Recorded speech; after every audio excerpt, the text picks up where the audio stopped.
বিরতির পর স্বাগত। এখন খবর বিস্তারিত। 10 দিনের ব্যবধানে ফের নৌকাডুবি বাংলাদেশে। মৃত্যু হয়েছে কমপক্ষে 48 জনের। মৃতের সংখ্যা আরো বাড়তে পারে বলে আশঙ্কা প্রশাসনের।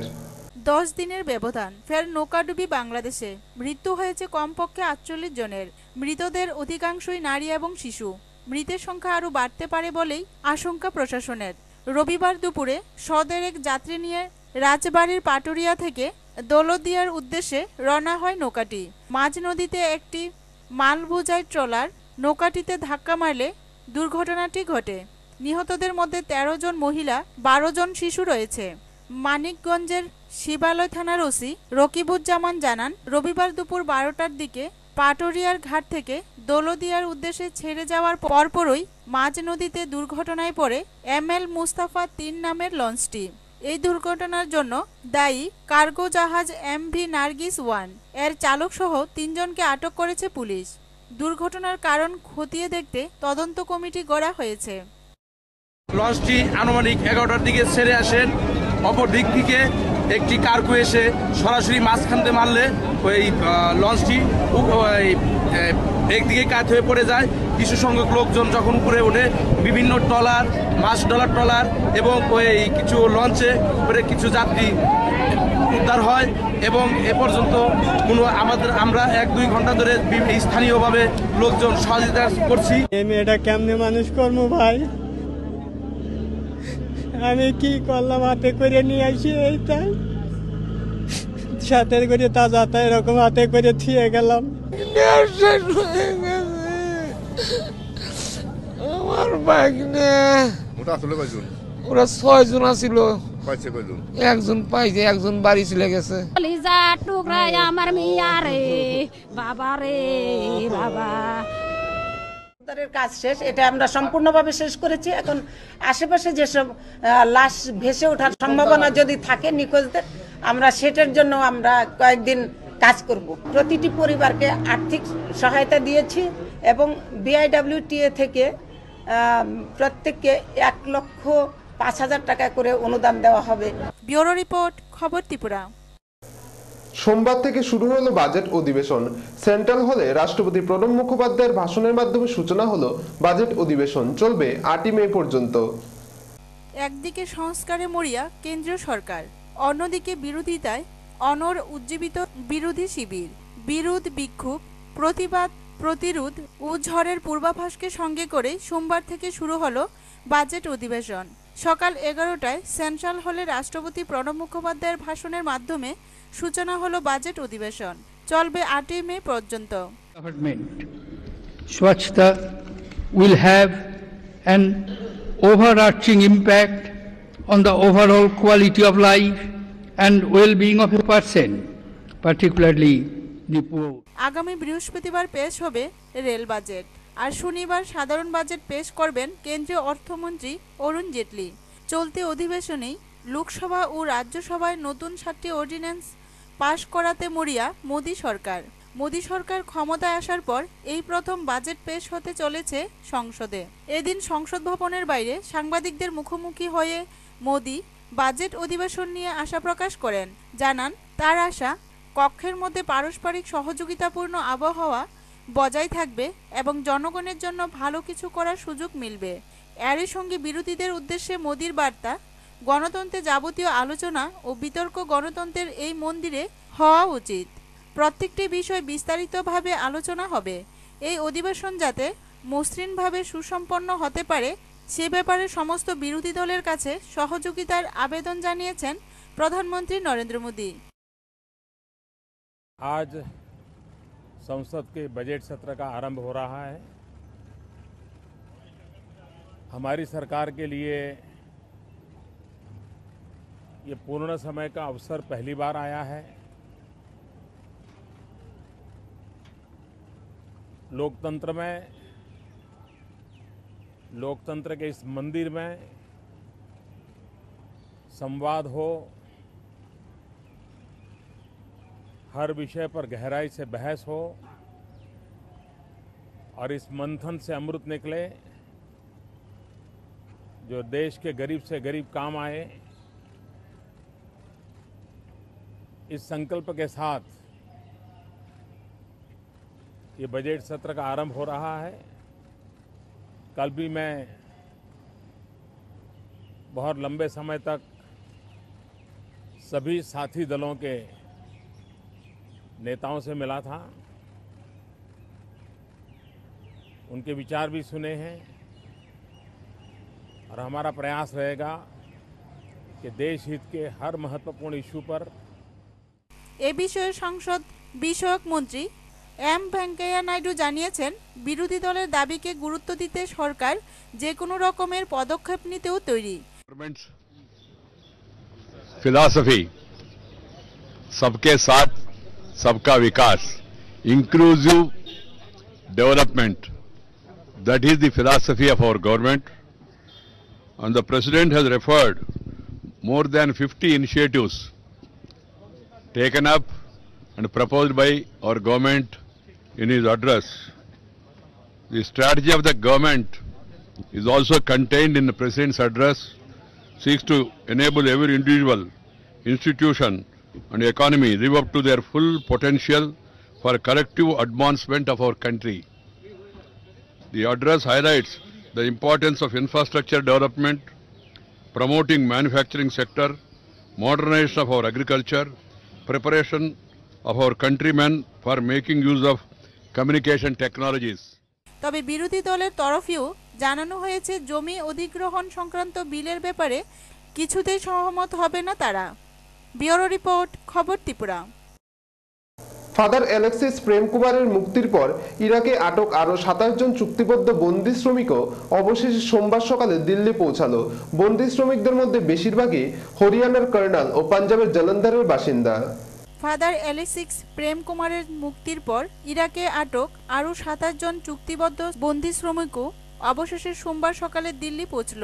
গত বছর জুনে বৈধ কাগজের ভিসা নিয়ে যাওয়া সত্ত্বেও তাদের বন্দী শ্রমিক হিসেবে আটকে রেখেছিল বাসরাতে তাদের নিয়োগকর্তারা। দেশে ফিরে এসে সেই সমস্ত বন্দী শ্রমিকরা তাদের বন্দিদশার কথা জানিয়েছে। বন্দী শ্রমিকদের মধ্যে বেশিরভাগই হরিয়ানার কার্নাল ও পাঞ্জাবের জলন্ধরের বাসিন্দা।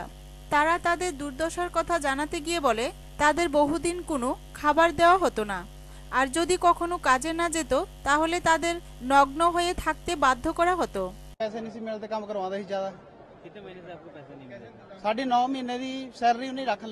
এই সমস্ত বন্দী শ্রমিকরা একমাত্র সেই সব দিনেই ডরমেটরিতে থাকতে পারত যেদিন তারা কাজ করত। এই সমস্ত শ্রমিকরা মূলত বাসরা আন্তর্জাতিক ফুটবল স্টেডিয়াম বানাতে ইরাকে গিয়েছিল। 166 জন শ্রমিক বাসরা গিয়েছিল এবং এখনো পর্যন্ত 140 জন দেশে ফিরে এসেছে। কাজ করার পর 6 মাস কেটে গেলেও তারা কোনো বেতন পায়নি। 6 মাসের শেষে মাত্র $450 মার্কিন হাতে পায় তারা, যা বাস্তবে তাদের 1 মাসের বেতন, জানিয়েছে এক শ্রমিক।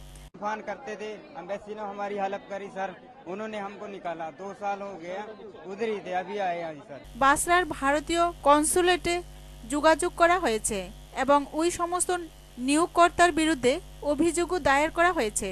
শ্রমিকদের দাবি, ভারতের বিদেশ মন্ত্রক তাদের মুক্তির জন্য সব ধরনের চেষ্টাই করেছে। ব্যুরো রিপোর্ট, খবর ত্রিপুরা। নিয়ে নিচ্ছে আবার একটি বিজ্ঞাপন বিরতি করে দিলেন এই বর্ষিয়ান সমাজসেবী।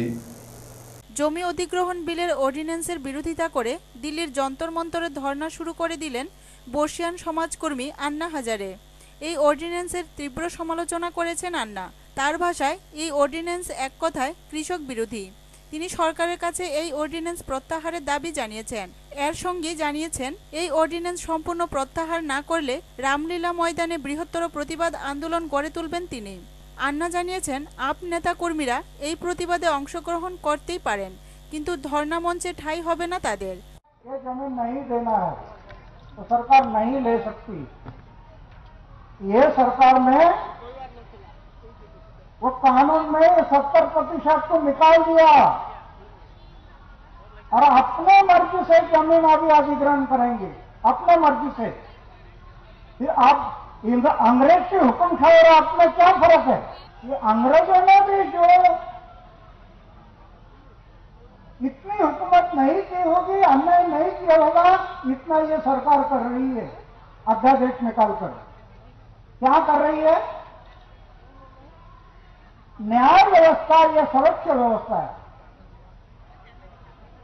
अगर किसी व्यक्ति किसी संस्था इन पर अन्याय होता है तो न्याय व्यवस्था सर्वोच्च व्यवस्था है, वो आदमी न्यायालय में जा सकता है न्याय मांगने के लिए। হরিয়ানার পালওয়াল থেকে শুক্রবার পদযাত্রা শুরু করেছিলেন একদল কৃষক। সোমবার যন্তর মন্তরে আন্নার অবস্থান মঞ্চে যোগদান করেছেন তারা।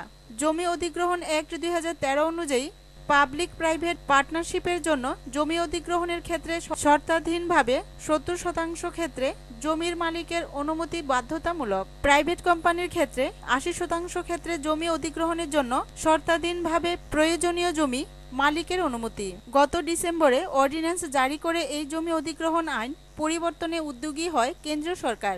তবে সংসদের মধ্যে এবং বাইরে এনডিএভুক্ত দলগুলি ব্যতীত সমস্ত রাজনৈতিক দলগুলি এই অর্ডিন্যান্সের তীব্র বিরোধিতা করে। অভিযোগ, এই অর্ডিন্যান্স শুধুমাত্র পুঁজিপতি কর্পোরেটদের স্বার্থ রক্ষা করবে। এদেশে আরও কমবে চাষির অধিকার, বাড়বে কৃষক মৃত্যুর হার।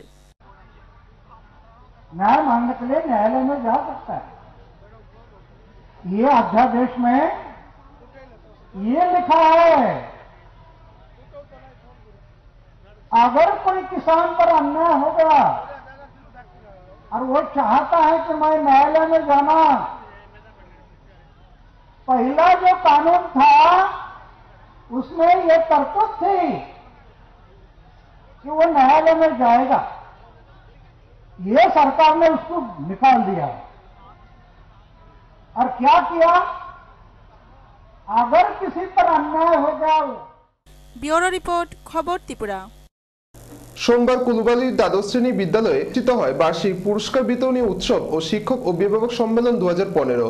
অনুষ্ঠানের উদ্বোধন করেন রাজ্যের যুব ক্রীড়া শ্রম ও সংখ্যালঘু উন্নয়ন দপ্তরের মন্ত্রী শহীদ চৌধুরী। নতুন শিক্ষা পদ্ধতি, শিক্ষার সার্বিক মানোন্নয়ন ও বিদ্যালয়ের সামগ্রিক উন্নয়নের লক্ষ্যে প্রতি বছর এবারও কুলুবাড়ি দ্বাদশ শ্রেণী বিদ্যালয়ে অনুষ্ঠিত হয় বার্ষিক পুরস্কার বিতরণী অনুষ্ঠান ও শিক্ষক অভিভাবক সম্মেলন। সোমবার বেলা 1টায় বিদ্যালয়ের মিলনায়তন হলে প্রদীপ প্রজ্বলন করে অনুষ্ঠানের শুভ উদ্বোধন করেন রাজ্যের যুব ক্রীড়া শ্রম ও সংখ্যালঘু উন্নয়ন দপ্তরের মন্ত্রী শহীদ চৌধুরী। অনুষ্ঠানে অন্যান্যদের মধ্যে উপস্থিত ছিলেন বক্সনগর পঞ্চায়েত সমিতির সদস্য শুভা মিয়া, বিদ্যালয় পরিচালন কমিটির চেয়ারম্যান আবুল কাসেম, সদস্য আবু তাহের, কুলুবাড়ি গ্রাম পঞ্চায়েতের প্রধান হুমায়ুন মিয়া, পঞ্চায়েত সমিতির সদস্য আবুল কালাম, বিদ্যালয়ের প্রধান শিক্ষক দ্বিজলাল দেবনাথ, সহকারী প্রধান শিক্ষক হুমায়ুন মিয়া সহ এনসিনগর ও ময়নামা গ্রামের প্রধানরা। অনুষ্ঠানে ছাত্রছাত্রী ও অভিভাবকদের উদ্দেশ্যে বক্তব্য রাখতে গিয়ে উদ্বোধক মন্ত্রী শহীদ চৌধুরী বলেন,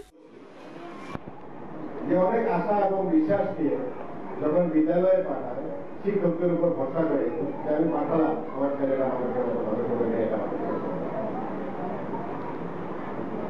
এখন সেই শিক্ষকরা যদি নিজের ছেলে মেয়ে মনে না করে সেইভাবে যদি পঠন পাঠনে তাকে সাহায্য না করে, তারা ত্রুটি দুর্বলতা যেগুলো আছে সেগুলো যদি ধরিয়ে না দিতে পারে তাহলেও কিন্তু একটা সমস্যা সৃষ্টি হয়। তার যদি প্রথমত শারীরিক বিকাশ যদি না করে, অর্থাৎ শারীরিকভাবে যদি সুস্থ না থাকে, সে আপনাকে ভালো ফল দিতে পারবে, ভালোভাবে সে পড়তে পারবে কোনোদিন। তাই ভালোভাবে যদি সে পড়তে না পারে, ভালো ফল যদি দিতে না পারে, আপনার কি রিয়াকশন হয়? কেন সে পারবে না? তার ভালো চাপ, এই চাপের ফলে সে আরো বেশি ক্ষতি করে।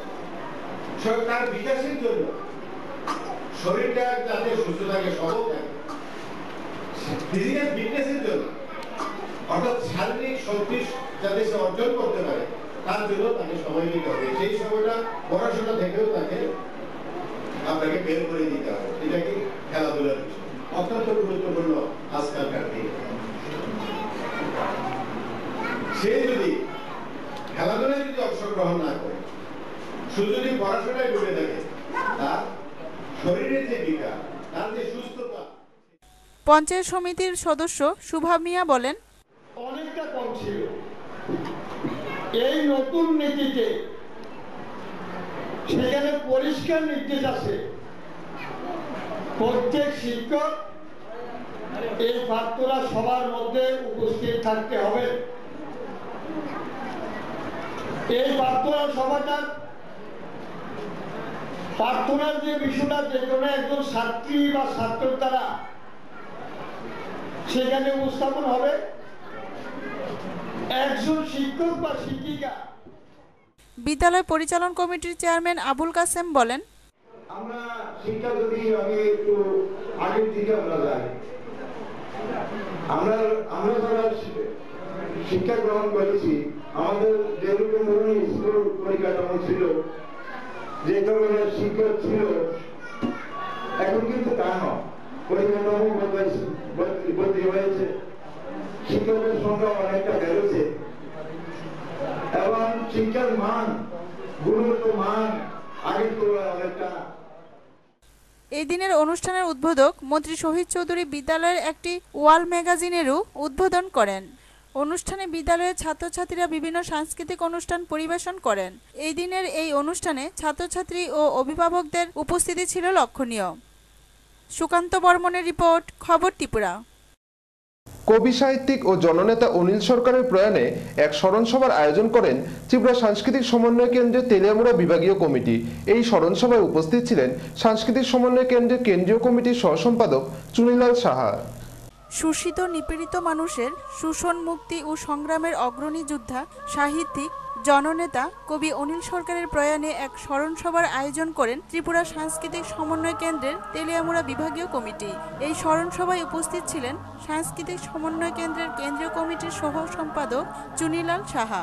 এছাড়া উপস্থিত ছিলেন বিধায়ক মনীন্দ্র চন্দ্র দাস, রাষ্ট্রপতি পুরস্কারপ্রাপ্ত শিল্পী হেমন্ত কুমার জমাতিয়া, রাষ্ট্রপতি পুরস্কারপ্রাপ্ত প্রাক্তন শিক্ষক সুখেন্দু চন্দ্র দাস, সাংস্কৃতিক সমন্বয় কেন্দ্রের তেলিয়ামুড়া বিভাগীয় সম্পাদক বিমল দেবনাথ সহ সমস্ত সাংস্কৃতিক মনোভাবাপন্ন মানুষ। রবিবার বিকেল 4টায় প্রয়াত অনিল সরকারের প্রতিকৃতিতে মাল্যদান ও পুষ্প অর্পণ করে শ্রদ্ধা জ্ঞাপন করেন অতিথিরা। এরপর 1 মিনিট নীরবতা পালন করা হয় এবং সংগঠনের কেন্দ্রীয় কমিটির সহ সম্পাদক প্রয়াত অনিল সরকারের স্মৃতিচারণ করে বলেন, বহুমুখী প্রতিভার অধিকারী ছিলেন। একাধারে কবি, ছড়াকার। আমরা প্রায় প্রতিদিনেই পত্রিকাতে ওনার ছড়া দেখতাম, যেটা ত্রিপুরার যে আর আগামী দিনে কেউ লিখতে আমার মনে হয় না, যেটা আমাকে ভীষণভাবে আপ্লুত করত। আমি বিস্মিত হতাম যে কত বড় পাণ্ডিত্য থাকলে পরে একটা মানুষের পক্ষে জায়গায় জায়গায় এইভাবে বক্তব্য, নতুন নতুন ঢঙে, নতুন নতুন কায়দায় কথা বলা যায় এবং শব্দগুলি এমনভাবে ব্যবহার করতেন, একটা শব্দের গভীরতা অনেক। একেবারে গ্রামে গঞ্জের বক্তব্য আমি শুনেছি। ব্যুরো রিপোর্ট, খবর ত্রিপুরা। ধর্মনগর রোটারি ক্লাবে উদযাপিত হলো রোটারি দিবস 2015। এই উপলক্ষে রোটারি ক্লাব আয়োজন করেছিল এক বৈশাখী প্রতিযোগিতা। ধর্মনগর রোটারি ক্লাব আয়োজিত রোটারি দিবস 2015 উদযাপন হলো। এই উপলক্ষে রোটারি ক্লাব আয়োজন করেছিল বসায়াক প্রতিযোগিতা। এই বসায়াক প্রতিযোগিতায় উপস্থিত অভিভাবক ও অভিভাবিকাদের মধ্যে কুইজ প্রতিযোগিতা করা হয়, যার ফলে অভিভাবকদের মধ্যে এই ধরনের প্রতিযোগিতার ফলে ব্যাপক সাড়া লক্ষিত হয়। প্রায় 4 শতাধিক ছাত্রছাত্রী বসায়াক প্রতিযোগিতায় অংশগ্রহণ করে। একটি ক্যানভাসে তুলির টানের মাধ্যমে প্রতিযোগিতার সূচনা করেন ধর্মনগর পুর পরিষদের চেয়ারম্যান রত্নামাহিষ্য দাস। সন্ধ্যা 6টায় এক সাংস্কৃতিক অনুষ্ঠানের মধ্য দিয়ে পুরস্কার প্রাপকদের হাতে পুরস্কার তুলে দেওয়া হয়। রোটারি ক্লাবের সভাপতি দীপঙ্কর দেবনাথ জানান, রোটারি ক্লাব ধর্মনগরের তরফ থেকে আমরা আজকে রোটারি দিবস উদযাপন করছি। সেটা একটা আমাদের ইন্টারন্যাশনাল থেকে একটা গাইডেন্সে আছে যে রোটারি ডে উদযাপন। রোটারি ডে উদযাপনের মূল উদ্দেশ্য হচ্ছে যে যারা এখনও রোটারি সম্বন্ধে পরিষ্কার ধারণা নেই, যাদের, ওনারা যাতে রোটারি সম্বন্ধে একটা ধারণা পান এবং রোটারি যে কী কী কর্মকাণ্ড করছে সমাজের জন্য, কী কী কাজ করছে সমাজে পিছিয়ে পড়া মানুষের উন্নয়নের জন্য, সেটার দিকে লক্ষ্য রেখেই আমরা এই রোটারি, অর্থাৎ মানুষ যাতে জানতে পারে সেই দিক থেকে আমরা এই রোটারি ডে ব্যবস্থা করেছি। আজকেও আমরা বিনয় বাদল দীনেশ ক্লাবে রোটারি ক্লাব ধর্মনগরের তরফ থেকে করেছি, একটা পোলিও সেন্টার করেছি। তো এখানে যেটা করছি আমরা আর্ট কম্পিটিশন, বাচ্চারাও যাতে আকৃষ্ট হয় এবং এই পোলিও সম্বন্ধে আরও পরিষ্কার ধারণা হয় সেটা রেখেছি। আর অভিভাবকদের মধ্যে রেখেছি কুইজ প্রতিযোগিতা। কুইজ প্রতিযোগিতার আমাদের মূল। ব্যুরো রিপোর্ট, খবর ত্রিপুরা। পঞ্চ নাগদেবের আরাধনায় এবার ব্রতী হয়েছে সোনামুড়া শহরের নারী পুরুষ। এমনই এক দৃশ্য ধরা পড়ল সোনামুড়া মধুবন এলাকায়। পঞ্চ নাগদেবীর আরাধনায় মেতে উঠেছে গোটা সোনামুড়া শহরের নারী পুরুষরা। প্রায় প্রতিদিনই কোথাও না কোথাও চলছে পঞ্চনাগের পূজা। এমনই এক দৃশ্য ধরা পড়ল সোনামুড়া মধুবন এলাকায়। এ এলাকার প্রায় 100 থেকে 150 জন নারীরা আয়োজন করে এই পূজার। 1 মাস ধরে বাড়ি বাড়ি গিয়ে ভিক্ষা সংগ্রহ করে এই পূজার জন্য। সোমবার সকাল থেকে এলাকার নারীরা আয়োজন করে পূজার। উপোস থেকে অঞ্জলি নেওয়া, নাগদেবীকে তুষ্ট করার জন্য নদীতে ও নাগদেবীর সামনে দুধ কলা ভাসানোতে ছিল ব্যস্ত নারীরা। এই নাগদেবীর পুজোকে কেন্দ্র করে বেশি উৎসুক ছিল এলাকার মহিলারা। এই পুজো মূলত করা হয় বিশ্বমঙ্গলের জন্য ও সকলের ভালোর জন্য, এমনই অভিমত ব্যক্ত করেন এক মহিলা। এখানে অনেকেই পূজা করতেছে, অনেক অনেক জায়গা থেকে প্রচার হইতেছে। সেই প্রচার শুনে সেরে আমরা এলাকার যত মহিলারা আছে তারা সবাই এসে এই পূজার মধ্যে মাগুনে মানে ভিক্ষা মাগুনের মধ্যে যুক্ত হয়েছে। তারপর সবাই মিলে ভিক্ষা মাগছে, যা টাকা কালেকশন হয়েছে এই টাকার মধ্যেই মানে সবাই মিললে এখানে যত মহিলারা আছে আমরা এখানে 80 জন ভর্তি আছি। 80 জন ভর্তি আমরা এই এখন অব্দি মানে সবকিছু ঠিকঠাক করে এসে আমরা পূজার আয়োজন করছি সবাই মিলে। এবং পাড়ার লেগে এই পূজা আমরা করতেছি। আমরা জানি না কি কারণে পূজা করতেছি, প্রচারটা প্রত্যেকে হয়েছে বা কি হয়েছে সেটাও জানি না। হ্যাঁ দিন থাকে জানি না। হ্যাঁ, এবং বিভিন্ন জায়গার মধ্যে সেই পুজো হইতেছে, সবাই গ্রহণ করতেছে। সব নারীরাই সেই পূজাটা, যার ক্ষমতা আছে সেওই নিজের ক্ষমতা নিজের পয়সা দিয়ে সেই পূজাটা করতেছে না, অন্যরা থেকে পয়সার সাহায্য নিয়ে সেটা পূজাটা করতেছে।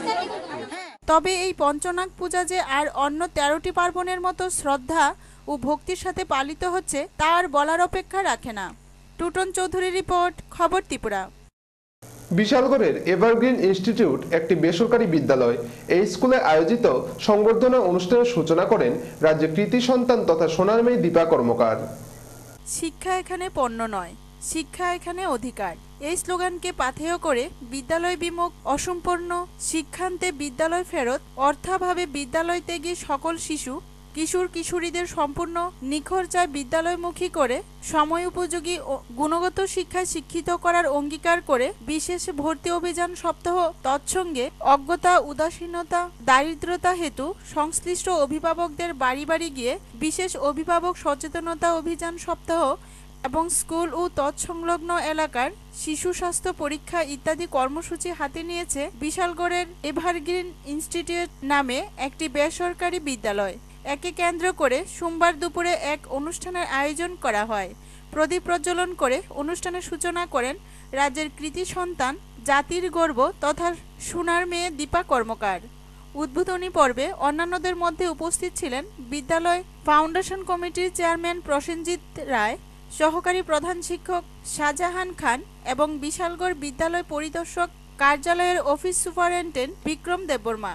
পাশাপাশি এদিন 21শে আন্তর্জাতিক মাতৃভাষা দিবস ও সদ্য প্রয়াত কবি প্রাক্তন শিক্ষামন্ত্রী অনিল সরকার স্মরণে 1 মিনিট নীরবতা পালন করা হয়। তাছাড়া এদিন বার্ষিক ক্রীড়া প্রতিযোগিতায় বিজয়ী ছাত্রছাত্রীদের হাতে পুরস্কার তুলে দেন উদ্বোধক দীপা কর্মকার সহ অন্যান্য অতিথিরা। কচিকাচাদের সুন্দর বার্ষিক ক্রীড়া প্রতিযোগিতায় বিদ্যালয়ের ছাত্রছাত্রী এবং অভিভাবকদের উপস্থিতি ছিল লক্ষণীয়। খুব ভালো লাগছে যে এভারগ্রিন ইনস্টিটিউটকে আমার অনেক অনেক ধন্যবাদ যে আমাকে এরকম সুন্দর একটা ইনস্টিটিউট এনেছে ওনারা, এবং আমার লাইফের স্কুল লাইফের কথা মনে পড়ে গেছে এখানে এসে রিলে দৌড় দেখে এবং বিস্কুট খেলা দেখে। তো আমি ওনাদের অনেক অনেক ধন্যবাদ জানাই যে আমাকে এরকম একটা সুন্দর প্রোগ্রামে আসার জন্য আমন্ত্রণ জানাই। এই অনুষ্ঠানের মধ্য দিয়ে আপনি বাচ্চাদের কি বার্তা দিতে চান? আমি সেটাই বলবো, তোমরা পড়াশোনার সাথে সাথে খেলাধুলা করো, তাহলে তোমাদের শরীর ভালো থাকবে এবং পড়াশোনাতে আরো বেশি মন হবে। ব্যুরো রিপোর্ট, খবর ত্রিপুরা।